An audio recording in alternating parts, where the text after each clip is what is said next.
আচ্ছা, তো এক্সেলে আমরা হচ্ছে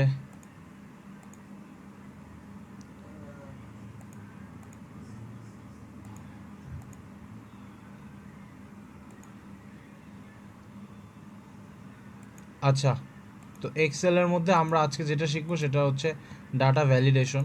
ডাটা ভ্যালিডেশনের মাধ্যমে আমাদের অনেকগুলো সেলের মধ্যে আমরা কিছু রুল ফিট করে দিতে পারি, যার ফলে আমরা যতটুকু ডাটা এন্ট্রি করতে চাই সেই ডাটাটা অ্যাকুরেটলি ডাটা এন্ট্রি করতে পারবো। সো এই কাজটা অফিসিয়ালি খুব বেশি ইউজ হয়, প্রচুর ইউজ হয়, আর ইন্টারভিউর মধ্যেও এটা জিজ্ঞেস করে এক্সেলে কী কী শিখছেন, pivot table, salary sheet, result sheet, data validation, data consolidation, V lookup, H lookup, এরকম বলে। সো আমরা আজকে যেটা শিখবো সেটা হচ্ছে ডাটা ভ্যালিডেশন। ডাটা ভ্যালিডেশনের জন্য আপনাকে ডাটা ভ্যালিডেশন অপশনটা লাগবে, সেটা হচ্ছে আপনি ডেটাতে যাবেন। ডেটাতে গেলে এই যে দেখেন ডাটা ভ্যালিডেশন নামে একটা অপশনস আছে। তো আমি সবার ফার্স্টে এখানে কিছু লিখি, যেমন এখানে লিখি হোল নাম্বার, এখানে আমি লিখি ডেসিমাল। আচ্ছা, ডেসিমাল বাদ দিয়ে এখানে লিখি whole number, decimal, list, date, time, text length,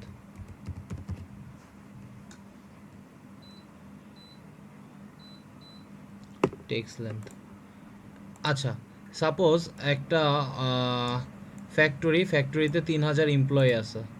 এখন আমি 3000 এমপ্লয়ের প্রত্যেকের এজ কত সেটা আমি আপডেট করব। তাহলে আমার এই এজের ঘরটা এইখান থেকে এতটুকু। তো আমি এখানে তাদের এজ রেঞ্জটা লিখলাম। এজ প্রত্যেকের অ্যাটলিস্ট হইতে হবে 18 থেকে 35। দ্যাট মিন্স আমি এখানে যেই সংখ্যাগুলোই উঠাবো সেটা হয় অ্যাটলিস্ট 18 অথবা 18 থেকে বড় এবং 35 পর্যন্ত হইতে হবে। এর বেশিও হওয়া যাবে না, এর কমও হওয়া যাবে না। তাহলে আমি যদি ভুলে কখনো এরকম লিখে ফেলি 37 লিখতে গিয়ে আমি 35 লিখতে গিয়ে আমি লিখে ফেললাম 53, উল্টা লিখে ফেললাম। তা এই ধরনের ক্ষেত্রে আমি 3000 মানুষের ডাটা এন্ট্রির ক্ষেত্রে এরকম 40-50টা ডাটা এরকম ভুল লেখা আসতেই পারে। সো এই কেসটা অ্যাভয়েড করার জন্য আমরা অ্যাকচুয়ালি ডেটা ভ্যালিডেশনের কাজটা করি। সো কীভাবে করব আমরা একটু সময় নিই, আমরা শুরু করতেছি। তো সবার ফার্স্টে আমরা এরকম একটা টেবিল তৈরি করব। এরকম একটা টেবিল তৈরি করতে পারবো না আপু? আছেন? আচ্ছা, তাহলে দেখেন সবার ফার্স্টে আমি এজ লিখলাম। এজ লেখার পরে এই যে তার এজের নিচের এই ঘর থেকে শুরু করে এতটুকু পর্যন্ত সিলেক্ট করছি। করার পরে আমি এখান থেকে ডেটায় আসি, ডেটার থেকে এই যে ডেটা ভ্যালিডেশনের উপরে ক্লিক করি। সো আমার এখানে একটা বক্স চলে আসছে। এখান থেকে অ্যালাওয়ে দিব, আমার এনি ভ্যালু দেওয়া আছে। আমি এখান থেকে হোল নাম্বার অথবা ডেসিমাল যে কোনো একটা চয়েস করব। সে আমি এখান থেকে হোল নাম্বারে চয়েস করলাম। আমার এখন আমার এখানে ডেটার মধ্যে দেওয়া আছে বিটুইন, আরও অনেকগুলো শর্ত দেওয়া আছে। আমি বিটুইন চয়েস করতেছি। মিনিমামে দিলাম সাপোজ 18, আর ম্যাক্সিমামে দিলাম সাপোজ 35 দিলাম। আমার যেটা দরকার ছিল যে মিনিমাম 18 আর ম্যাক্সিমাম 35 হবে। এর নিচে বা এর উপরের কোনো ডাটা এখানে এই যে সিলেক্টেড এরিয়ার বাইরে ভিতরে আমি আর এন্ট্রি করতে পারবো না। আমি এখানে ওকে দিলাম। এখন আমি যদি এখানে লিখি সাপোজ 36, সেটা নিবে না। আমি যদি 17 দিই সেটা নিবে না। আমি যদি 18 দিই তবেই নিবে। বা আমি যদি 34 দিই বা 32 দিই, হ্যাঁ 31 দিই, সেগুলো নিবে। বাট সে 15, সেটা 18 থেকে 35-এর মধ্যে পড়তেছে না। সো একটা নির্দিষ্ট শর্তের ভিত্তিতে আমি যতটুকু সেল সিলেক্ট করব ততটুকু সেলের মধ্যে আমি একটা রুলস দিয়ে দিব। সেই রুলস অনুযায়ী এখানে এই জিনিসটা কাজ করবে। এটার নামই হচ্ছে ডাটা ভ্যালিডেশন। আমি আবার প্রথম থেকে করতেছি। সবার ফার্স্টে আমি একটা ঘর তৈরি করলাম এতটুকু। তো এই এতটুকু ঘরের মধ্যে আমি চাচ্ছি এই যে এমপ্লয়ারদের এজগুলো আমি এখানে আপডেট করব। এমপ্লয়ার এজ, তাদের এজগুলো হইতে হবে আমি যতটুকু সংখ্যা দিতে চাই তার মধ্যে। সো অন দ্যাট বেসিস আমাদের এখানে এতটুকু সিলেক্ট করলাম। করার পরে এখান থেকে ডাটা ভ্যালিডেশনে আসব। এইখান থেকে আমি হোল নাম্বার অথবা ডেসিমাল চয়েস করব। দুইটাই একই, হ্যাঁ, তবে একটা খুব সূক্ষ্ম পার্থক্য আছে, সেটা নিয়ে পরে কথা বলবো।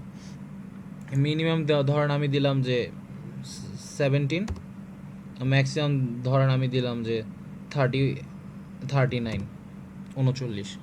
যে মিনিমাম এজ হইতে হবে কাজ করার জন্য, আর লেবার হিসেবে 17, আর ম্যাক্সিমাম হইতে পারবে 39, এর উপরে ওয়ার্কার হইতে পারবে না। দিলাম ওকে।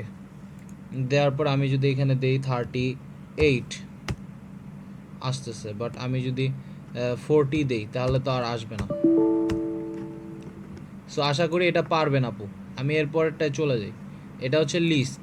ধরেন এমপ্লয়ারদের যে home district, suppose district home district দিলাম। দেওয়ার পরে আমি এটা সিলেক্ট করে এটাকে র্যাপ টেক্সট করে দিই। এই যে এমপ্লয়ারদের যে হোম ডিস্ট্রিক্টটা আমি এখন কি করব, আপডেট করব। বাট এখানে ধরা যায় যে একটা ফ্যাক্টরির মধ্যে 15 থেকে 20টাই হোম ডিস্ট্রিক্ট এখানে থাকে, এই জেলার বাইরের মানুষ তেমন একটা থাকে না। তাহলে আমার 3000 মানুষের হোম ডিস্ট্রিক্ট বারবার আমার যদি লিখতে হয় বরিশাল, রাজশাহী, খুলনা, সিলেট, এভাবে লেখাটা আমার জন্য অ্যাকচুয়ালি হ্যাসেল।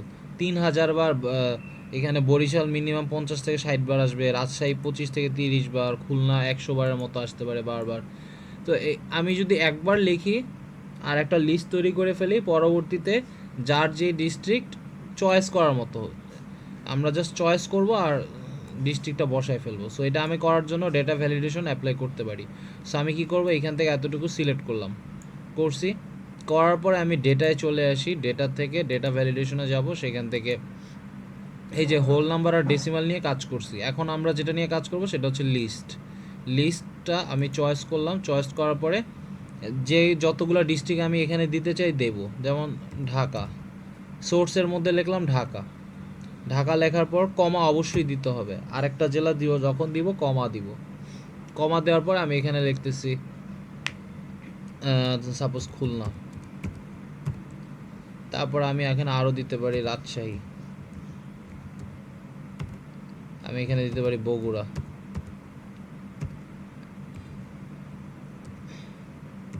নওগাঁ, সিলেট। আমি এই কয়টা ডিস্ট্রিক্ট দিলাম, দেওয়ার পর আমি এখানে ওকে দিই। তাহলে দেখেন এই যে এইখান থেকে এতটুকু সিলেক্ট করে করছিলাম, তো এই প্রত্যেকটা ঘরের এই কোনায় একটা অপশন আছে। অপশনটা আমি চয়েস করলে আমার যার দেশের বাড়ি যেটা সেটা এখান থেকে বের হয়ে যাবে। আপু এই দুইটা কি ক্লিয়ার হইছেন, বুঝতে পারছেন? জি জি ভাইয়া, জি। ওকে, ট্রাই করেন একটু। অবশ্য বৃহস্পতিবার রাত বইলে কথা, ট্রাই আসলে হবে না, তারপরও দেখেন একটু। আচ্ছা, আমি ডেটটায় আসি, ডেটটা সিলেক্ট করলাম। সো ডেট মনে করেন একটা কোম্পানির মধ্যে এই যে এমপ্লয়ার আছে তারা একটা নির্দিষ্ট এজ রেঞ্জ আছে। সাপোজ 22 বছরের চেয়ে বা 20 বছরের চেয়ে ছোটো যারা, তারা কোম্পানিতে জয়েন করতে পারবে না। তাহলে আমি এখানে জয়নিং ডেট অবশ্যই 2003-এর অ্যাটলিস্ট আগে হইতে হবে। জয়েন ডেট বা তাদের যে ডেট অফ বার্থ, এমপ্লয়ারদের ডেট অফ বার্থ তাদের অবশ্যই 2003-এর উপর হইতে হবে। তা না হলে তো তাদের আর 20 বছর হবে না, আর 20 বছর না হইলে তো তারা আর এই কোম্পানিতে জয়েন করতে পারবে না। তো সেক্ষেত্রে আমি এটা করতে হবে, সিলেক্ট করছি। করার পরে আমি এখান থেকে ডাটায় আসি, ডাটার থেকে আমি এখান থেকে ডাটা ভ্যালিডেশনে যাব, সেখান থেকে এইখান থেকে আমি এই যে ডেটটা চয়েস করলাম। এখানে আমার স্টার্ট ডেট দিতে হবে এরকম, ধরেন 1, এটা হবে মান্থ আগে বসে, তারপরে হচ্ছে ডে পরে বসে। ধরেন আমি এখানে দিলাম 1960। তো এমপ্লয়ারদের সর্বোচ্চ 40 বছর বয়স আর সর্বনিম্ন 20 বছর বয়স হইতে হবে। তাহলে 1/1/2003 দিয়ে দিই। তাহলে 1960 থেকে 2003 এই ডেট অফ বার্থের মধ্যে যে কারো ডেট অফ বার্থ আমি এখানে বসাইতে পারবো। বাট 1960-এর আগের যারা জন্ম অথবা 2003-এর পরে যাদের জন্ম তাদের ডেট অফ বার্থ আমি যদি চাইও এখানে আপডেট করতে পারবো না। সো এই কাজটাই আমি ডেট দিয়ে করতেছি। দেখেন 1/1/2004,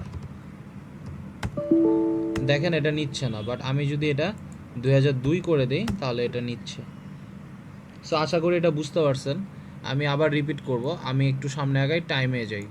আমি এই পুরোটাকে সিলেক্ট করলাম, ডেটা ভ্যালিডেশনে ক্লিক করে আমি এখান থেকে টাইমে যাব। এই যে ডেটের পরে আছে টাইম, টাইমটা সিলেক্ট করে আমি স্টার্ট ডেট, স্টার্ট টাইম দিচ্ছি। ধরেন একটা ফ্যাক্টরির ইন টাইম আর আউট টাইম, অফিসের ইন টাইম এবং আউট টাইম, এই টাইমটা আমি এখানে শিডিউল করব যে ইন টাইম আর আউট টাইম কার কখন। তো আমি এখানে ইন টাইমটা সবার অ্যাড করলাম, বা হচ্ছে আমি ইন টাইমটাই অ্যাড করি। ধরেন এইখান থেকে এতটুকু সিলেক্ট করলাম, সিলেক্ট করার পর ডাটা ভ্যালিডেশন, এইখান থেকে আমি সম্পূর্ণটা এখান থেকে টাইমে সিলেক্ট করলাম। ধরে রাখলাম যে একটা কোম্পানির 9 AM থেকে 11 AM এর মধ্যে অফিসে ইন টাইম হইতেই হবে। 11 AM এর পরে কেউ অফিসে অ্যাড হইতেই পারবে না। তাহলে আমি ইন টাইম দিব আমি এভাবে 09, তারপরে এই যে বিসর্গ চিহ্ন যেটা আছে, হ্যাঁ, সেমিকোলন না বিসর্গ চিহ্ন, এভাবে দিয়ে কোলন চিহ্ন দিয়ে এই স্পেস দিতে হবে, 09:00 স্পেস AM। এন্ড টাইমটাও আমি এখানে দিয়ে দিই 11 AM, 00 স্পেস AM দিয়ে আমি এখান থেকে ওকেতে চাপ দিই। এখন যদি আমি সাপোজ এখানে লিখি 11:05 AM, তাহলে সে কিন্তু আমার এটা নিচ্ছে না। সে শুধুমাত্র 9:11 AM টু 11 AM এর মধ্যে যেই থাকবে না কেন তাকে নিবে, এর আগে বা পরে কাউকে নিবে না। আশা করি এটাও বুঝতে পারছেন বা পারবেন চেষ্টা করলে। এবার আসি আমি টেক্সট লেন্থটা করতে। তো টেক্সট লেন্থে আমি এই যে এইখান থেকে এতটুকু সম্পূর্ণটা সিলেক্ট করলাম, সিলেক্ট করার পর ডেটা ভ্যালিডেশন, সেখান থেকে আমি এই যে টেক্সট লেন্থ আছে টেক্সট লেন্থটা চয়েস করতেছি। টেক্সট লেন্থে আসার পর আমি এখান থেকে মিনিমামে দিই সাপোজ 10 আর ম্যাক্সিমামে দিই সাপোজ 20। তা এর মানে হচ্ছে কি, আপনি মিনিমাম 10টা ক্যারেক্টারের নিচে কিছুই লিখতে পারবেন না। যেমন আমি যদি এখানে লিখি ISRAT, ইশরাত, আপনার নামটা লিখলাম ইশরাত। এখন এটা 5টা ক্যারেক্টার, AISRAT, 3 4 5, 5টা ক্যারেক্টার। তো 5টা ক্যারেক্টার লিখলে হবে না, মিনিমাম 10টা ক্যারেক্টার লিখতে হবে। ISRAT, তারপর একটা স্পেস 6, তারপর JAHAN, আরও 5টা, 6 আর 5। এই যে স্পেস নিজেও একটা ক্যারেক্টার, বুঝতে পারছেন আপু? এখানে স্পেসও দিলাম এবং আপনার নাম পুরোটা লিখলাম, লিখে এন্টার চাপ দিই, তাহলে দেখেন 11টা ক্যারেক্টার হওয়ার কারণে সেটা অ্যাকসেপ্ট হয়েছে, হইয়া সে এটা নিছে। মিনিমাম 10টা আর ম্যাক্সিমাম 20টা হইতে পারবে। তা আমি যদি এখানে 20টার বেশি লেখার চেষ্টা করি, দেখেন সে কিন্তু নিচ্ছে না, বিকজ এটা 20টা ক্যারেক্টারের বেশি। সো এইভাবে আমরা নির্দিষ্ট করে ক্যারেক্টারও আটকায় দিতে পারি, যতগুলো ক্যারেক্টার নিয়ে কাজ করতে চাই ততগুলো পারবো। তো এই ডাটা ভ্যালিডেশন আসে, এটা ক্লিয়ার করে দিই। আমি আবার প্রথম থেকে আসি, এটাকে ডিলিট করি, আমি আবার প্রথম থেকে সিলেক্ট করি। এই যে ডাটা ভ্যালিডেশন, এখানে দেওয়া আছে মিনিমাম 10 ম্যাক্সিমাম 20। আমি এটা বিটুইন না দিয়ে ইকুয়াল টুতে চাপ দিতে পারি। এই যে ইকুয়াল টু, আমি এখানে লেন্থ দিলে দেওয়া আছে 10, দিয়ে ওকেতে চাপ দিই। এখন দেখেন মোবাইলের ডিজিট হয় 11টা, তো এক্সেলের সামনে 0 বসে না। তাহলে আমি 01 দিয়ে একটা নাম্বার লিখলাম। তো এখানে দেখেন 10টা ক্যারেক্টার এখানে নিচ্ছে। বাট আমি যদি 7টা 8টা 9টা দিই, বা 3টা 4টা 5টা, সে কিন্তু নিবে না। সে শুধুমাত্র 10টা ক্যারেক্টার হইলেই সে নিবে। সো এটা আবার ইকুয়াল টু দিয়ে আমি করছি, এই যে ইকুয়াল টু। সো ডাটার মধ্যে ইকুয়াল টু আছে, গ্রেটার দেন আছে, নট ইকুয়াল আছে, greater than or equal to আছে। এগুলোর সাথে অ্যাড করে আমাদের শর্তটা আমি যদি করি, তাহলে হচ্ছে আমার ডাটা ভ্যালিডেশনের কাজটা কমপ্লিট হয়।